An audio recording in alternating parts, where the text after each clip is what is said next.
ఈరోజు నగిరి ప్రజలందరికీ చాలా సంతోషకరమైన ఒక పండుగ వాతావరణాన్ని అనుకూలంగా దేవుడు ఇచ్చిన రోజు కాబట్టి ఈ ఒక ఆనందాన్ని అందరు ప్రజలు నగిరి ప్రజలందరితో మేము కూడా పంచుకుంటున్నాం.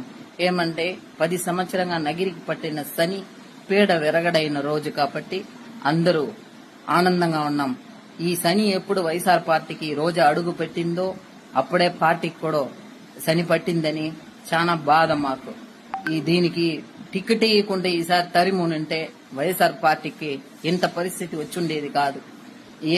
ఏమేమి ఎవరిని బ్లాక్ మెయిల్ చేసిందో, ఏం కర్మ చేసిందో, ఏం మాయం చేసిందో ఈ రోజా అన్న వ్యక్తి నగిరిలో వచ్చి దాపరించి కుటుంబ పరిపాలన, అరాజకము, అక్రమం, అవినీతి, అన్యాయం ఇన్ని చేసి నగిరి నా అడ్డ నా గడ్డ అని ఎవరు అడ్డలో వచ్చి ఎవరు అవినీతి చేసేది? ఏమనుకున్నావు? నగిరి ప్రజల్ని చిత్తుగా నిన్ను ఓడించి నగిరిలో నిన్ను ఇంకెక్కడ కనిపించనుకుంటా భూస్థాపితం చేసినారు. చూసినావా రోజా? అర్థమైందా రోజా? నగిరి ప్రజల్ని, నగిరి అడ్డను గురించి నీకు మున్సిపాలిటీ గేటును తాకడించనన్నావు మమ్మల్ని. నువ్వు ఏ గేటు కాదు, నగిరి కాదు, అసెంబ్లీ కాదు, రాష్ట్రంలో ఎక్కడ నువ్వు ఇంకా కనిపించవు. నువ్వు చెప్తా అండాం. నువ్వు జాగ్రత్తగా ఇంక మీట నోరు పెట్టుకొని గుడిలే కాదు, నువ్వు సామియారుగా కూడా పోయేదానికి నువ్వు ఒక అర్హత లేని ఆడ జన్మం. నువ్వు ఏమనుకును నగిరిని నాశనం చేసినావు. దేవుడున్నాడు. మంచికి, న్యాయానికి, ధర్మానికి ఎప్పుడు దేవుడు, ప్రజలు ఎప్పుడు అండగా ఉంటారు. నిన్ను నగిరిని ఉంచి భూస్థాపితం చేసేదానికి కంకణం కట్టుకున్నారు ప్రజలు. అది జరిగింది.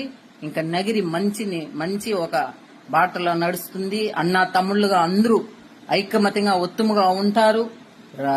రాజకీయాలు చేసేదని తెలియని వ్యక్తి నువ్వు.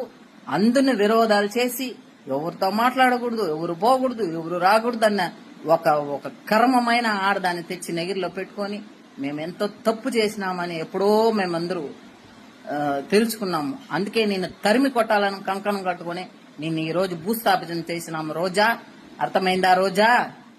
పోయిరా, బాయ్ రోజా, బాయ్, పో పో పో, ఎక్కడక్కడ పో. యాడ్ షూటింగ్ లో ఎక్కడ అడుక్కు తింటావో తినిపో రోజా. క్లియర్ చేయండి.